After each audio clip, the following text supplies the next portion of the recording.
I think you're going to like this picture.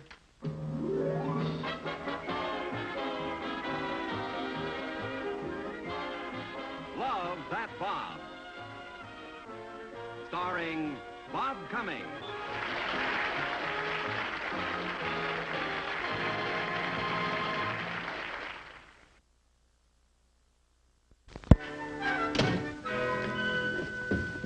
Chuck, you tell your Uncle Bob if he isn't downstairs in 2 minutes, I'm going to clear the breakfast table. But, Mom... And remind him he promised to go to the market today and get me a turkey. But, Mom, can't he help me with my homework first? Homework? Uncle Bob? Yeah, he's been helping me every weekend. Chemistry, psychology, English composition. This morning it's business administration. Uncle Bob? Yeah? Come here, you great, big, wonderful, handsome, devoted uncle. Morning, Margaret. I'm going to hold your breakfast for you till you're ready. Oh, thank you, Margaret. And the turkey can wait, too. Thank you, Margaret. I'm having breakfast with a turkey. You're picking one up at the market. Oh, yeah, that's right. I'm ready for your lecture, Uncle Bob. Hey, What lecture? Oh, yeah. What's my subject for this morning, sir? Diversification of investment. Diversification of investment. Okay, you ready? Ready. Never invest all your money in one girl. No, girls are like stocks, Chuck. The wise investor never puts all of his money into one company. He spreads it around. That way, if one of his stocks starts to cool off, he always has a couple of others ready to pay dividends. Yeah, I dig, Uncle Bob. And Chuck. Yeah, I'll get it. Hello? Hello, darling. I just called to say thank you again for last night. The girl you were with last night. Marion, you doll. This is Gwendolyn. One of my stocks is dropping. Who's Marion? Gwendolyn, honey, you didn't quite let me finish. What I started to say was, Marion Udall would be a dream come true. Oh, Bob. I can be packed for our honeymoon in 5 minutes. I'm Sel. Gwendolyn, honey, you still didn't quite let me finish. What I started to say was, Marion Udall would be a dream come true if I weren't leaving for Turkey. Leaving for Turkey? Oh, Bob, when? Well, right after breakfast. How long will it be? How long will it be? Just a second. Chuck, your mother said the turkey would weigh 20 pounds. Yeah. Did she say how long it would be? Sorry, honey, the whole thing's indefinite. Oh, gee, Bob. I'm gonna miss you. Oh, I hope so. I'm gonna miss you, too. Will you write? Yeah. Bye. Isn't she sweet? Here, Chuck, let me write something.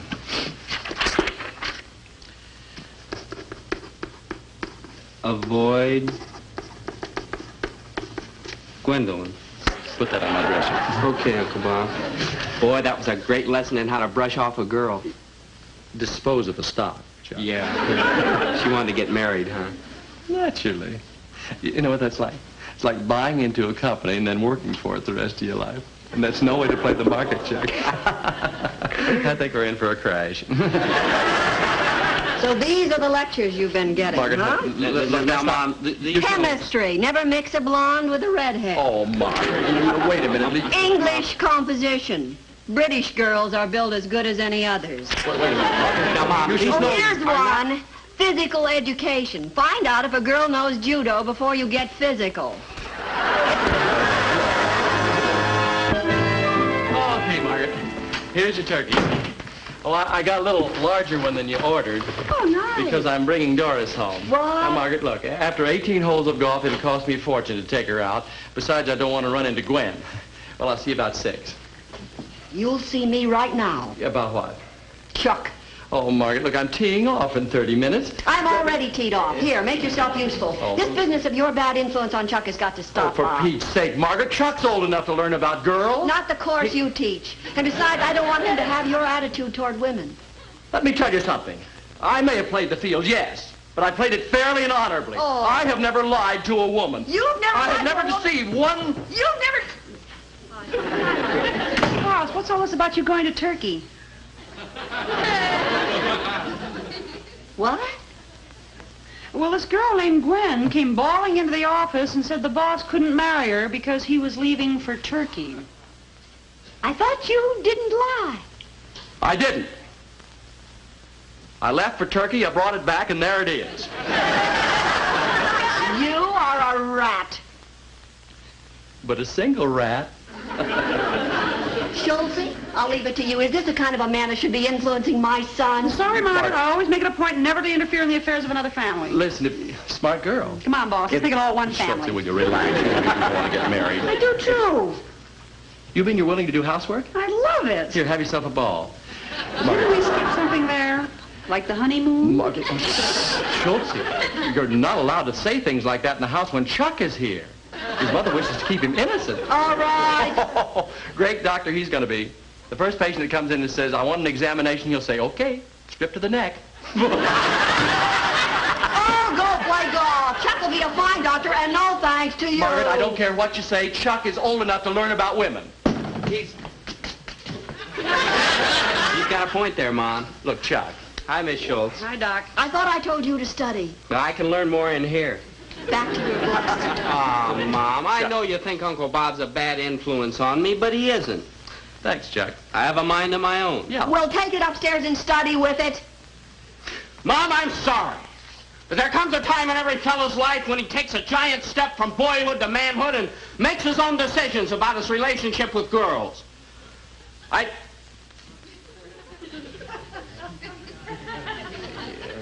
How's it go from there, Uncle Bob? This way.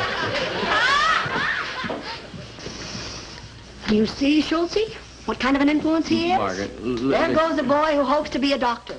Does he look up to Louis Pasteur, Joseph Lister, Walter Reed? No. Him! Well, at least he looks up. Well, he has to. Most of the time you're on Mulholland. Listen. May I tell you something? If you spent a little more time on Mulholland, you might not be so emotionally throttled. Will you tell me what happened? Yes, I'll tell you. Pick him up on Mulholland and find out for you. I'll take Shultzy down. Yes, I'll tell you what I meant with that. If you recognize the fact that your son has grown up and left the nest, you might channel your possessiveness and love instincts into other and more helpful outlets. Thank you, Sigmund Freud. You're welcome, Mother Hubbard. Mother Hubbard? Yes. What do you mean? My family never finds my cupboard bare. There's always plenty of food. Of which you are the chief consumer. What? If you get out of the kitchen and into the world, your mind might broaden instead of your... All right. What you need is a man. If you get off the griddle and into a girdle, you might catch one, too. And you know, the health club said that in 1 month they'd give me the figure of an 18-year-old girl. The health... Well, don't take it. You'll only stretch it out of shape like you're doing to this one.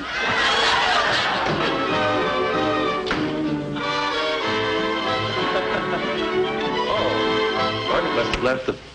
Oh, Chuck, excuse me, I'm sorry.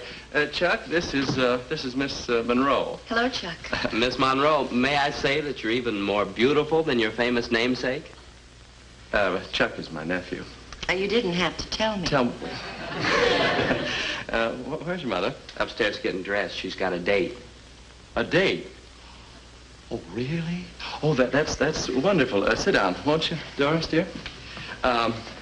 Would...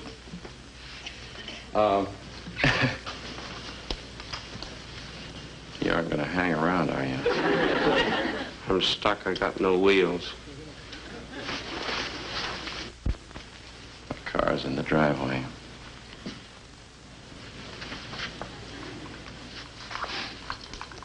You out of money?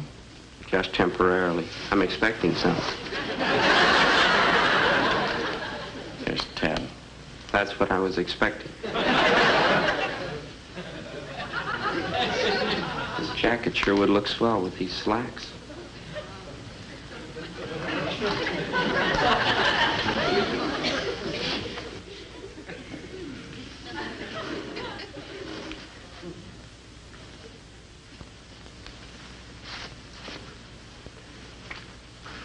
Anything else? Wow. She stays here.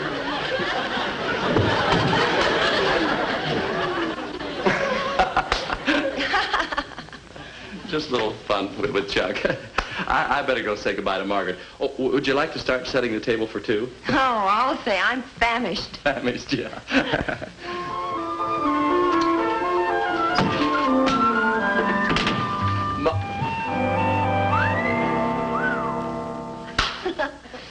You like? Oh, Margaret, it's just terrific, terrific.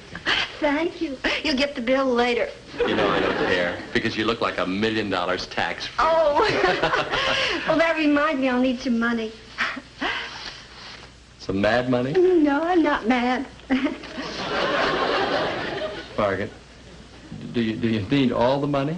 Oh, it took almost everything I could scrape together for the fee. Uh-huh. And Pierre will need something for entertainment tonight. But you see, Pierre. Oh, Bobby, so charming and continental. I picked him just like that. A little more expensive than the others, but worth it. Margaret, you didn't hire a gigolo. Oh, Bob, they prefer to be called escorts. Margaret. I'm just channeling my possessiveness and my love instincts into other and more healthful outlets. With a gigolo? I can't believe this, Margaret. There he is now. Margaret, I don't like this. Relax, he's bonded. Oh, yes, Doris. Bonsoir, Pierre. Bob? Doris, I'll be there in just a second. Bob. Yeah, Margaret. Bob. Yes, Doris, I'll be...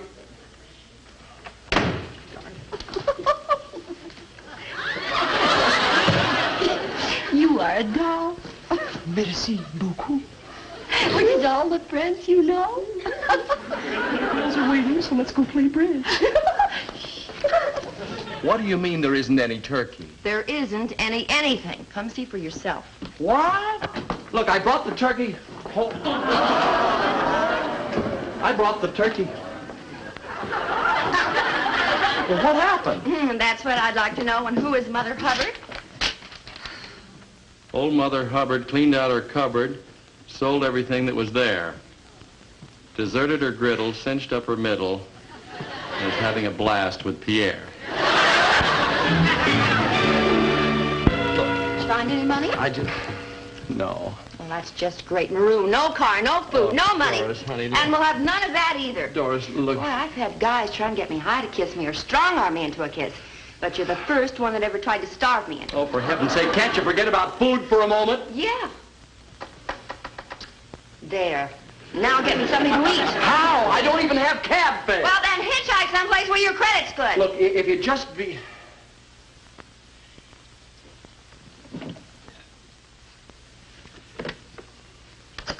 Where you going? Brown Derby. I forgot I've got a credit card. Hello? This is Bob Collins at 3600 Wrightwood Drive. Could we order some food out? Yes, to be sent out right away? Thank you. Let's see. A shrimp cocktail? Yeah, two. Mm-hmm. And Caesar salad? Yeah. Oh, and 2 very large steaks. Charred and rare. Oh, well, let's see. Broccoli hollandaise, a couple of baked potatoes, and Sherry's Jubilee. Yeah. How's that sound? Oh, fine. I'll have the same. She'll have the same. Bob, I could dance with you all night. And you're so sweet. The food! The food! What? The food! Doris, wait a minute. Wait a minute. Take it right in here. He'll handle it, honey. I'll go wash my hands. Yeah.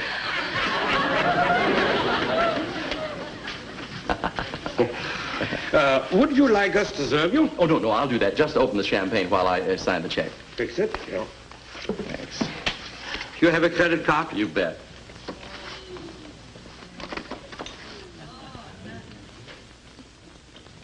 I'm afraid it's in my wallet, which is in my jacket, which is on my nephew, which isn't here. You could pay cash.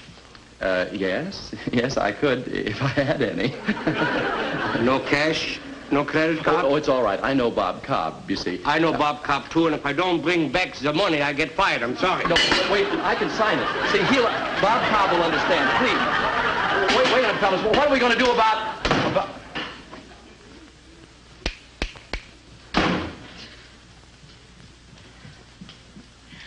Oh, Bob, I don't know when I've been so hungry in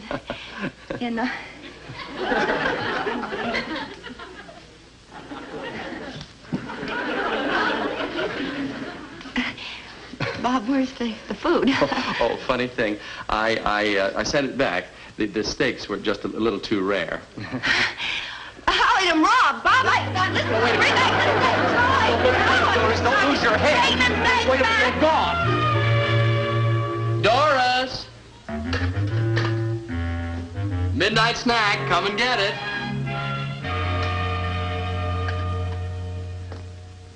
Oh, Bob, you mean you actually found some...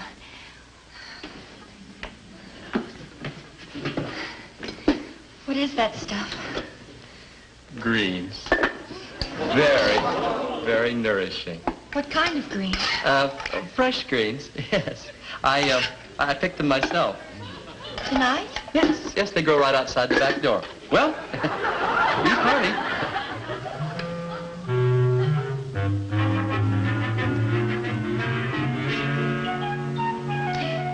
You first.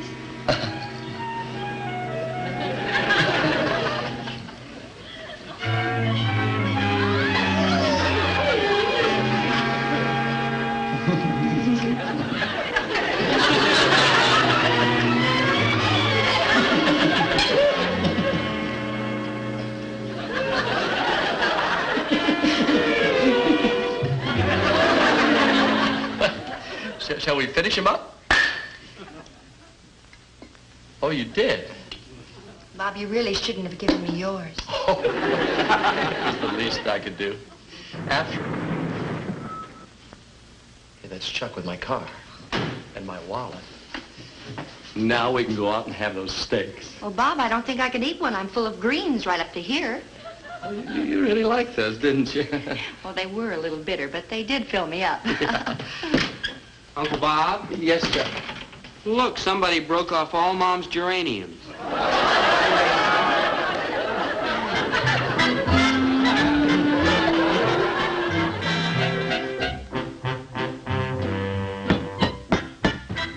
Audrey!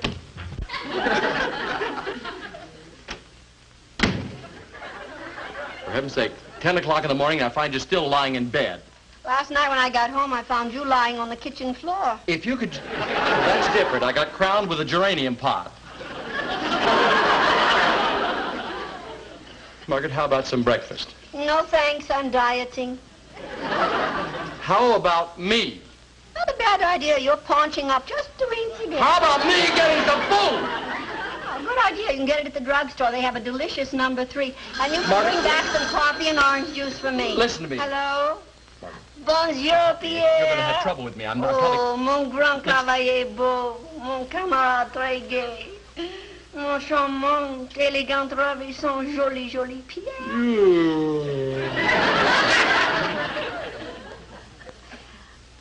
I thought you were going to have breakfast. Who can eat after listening to that? Pardon, Pierre. Continuez-vous? I take it Monsieur LaBosse is getting an earful. Oui, tonight, but of course, Pierre. What would you like to do? Pierre, please. Oh, Pierre. Pierre, you naughty, naughty boy. Margaret, what does he want to do? None of your business. Look, I'm paying for it and I want to know. Pardon, Pierre. Oh, I'm so glad you reminded me. I'll need 50 for tonight. Not a chance. This gigolo's gotten his last buck out of me. I'm sorry, Pierre. I'll have to hang up now. I have to call a girl named Gwendolyn and tell her that my brother did not go to Turkey. Margaret.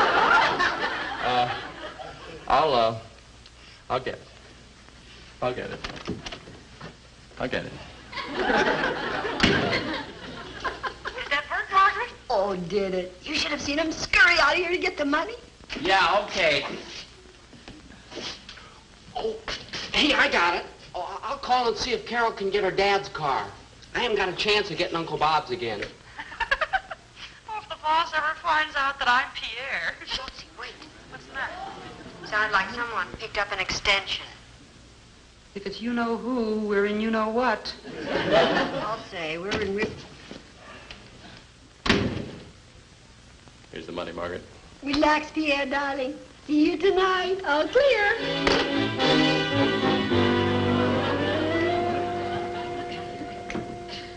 Chuck, get your feet off the table. Uncle Bob, would you like to buy some information? No. But I know who Pierre is. So do I. He's the most expensive gigolo in this town. I said to get your feet off the table. Pierre isn't a gigolo at all. He's a she, and you know her.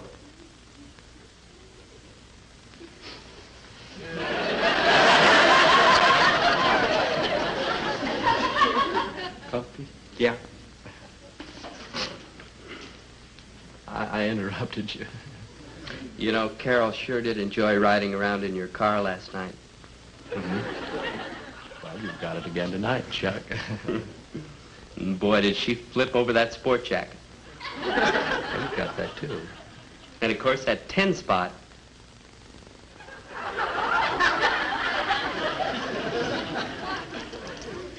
Word of honor, Chuck. Every cent I've got. Just this change? Your mother just took me for $50. Oh. Well, here's the information. Pierre is none other than Shultzy. Shultzy. Shultzy.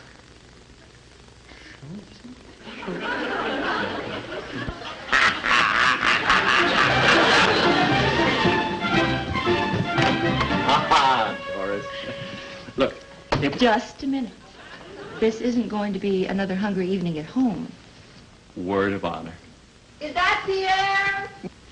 No, Margaret, it's my date. Bob. Honey, in just a few minutes, you're going to have more fun than you've ever had in your whole life. Well, swell. What are we going to do after we eat? We're... No, I get this situation.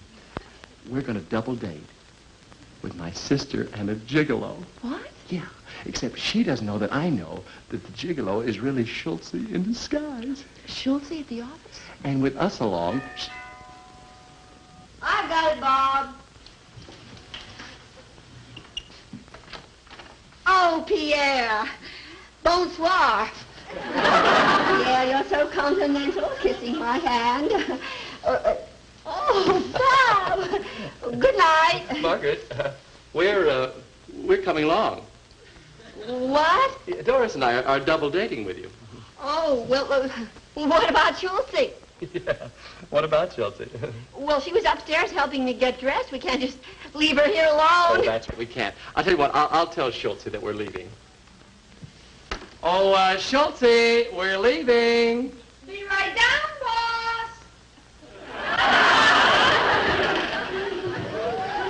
Night, boss.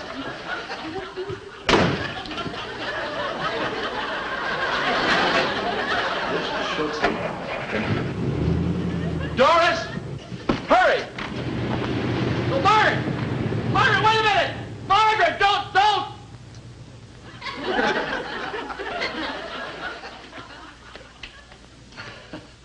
They seem to have driven off without us. And I suppose your nephew has the car again tonight? Yeah. And the jacket with the wallet in the pocket? Oh, Doris, where are you going? Look, Doris. Doris, what are you doing? Honey, you don't have to put that big heavy log in the fireplace. Look, it's a... Doris, be careful. That's dangerous. Pierre, Shultzy and I will hop out at the double feature movie. Oui, Mama. Gee, Chuck, it sure was swell of you to tip us off that the boss was wise. It certainly was, especially as your Uncle Bob would have paid plenty of money not to tell. Aw, heck, Mom. Money isn't everything. I may be flat broke, but I'd rather do what I feel is right. Well, now, I think that attitude deserves a reward. Reward? Mom, you mean you've got money with you? Yes, I got it from your Uncle Bob. Really? I'm going to give you half, $20. 25. I thought so. You see what kind of an influence his Uncle Bob is on him? No, he isn't, Mom. No, he isn't. I'll take the 20. 15. 10. A quarter for a hamburger.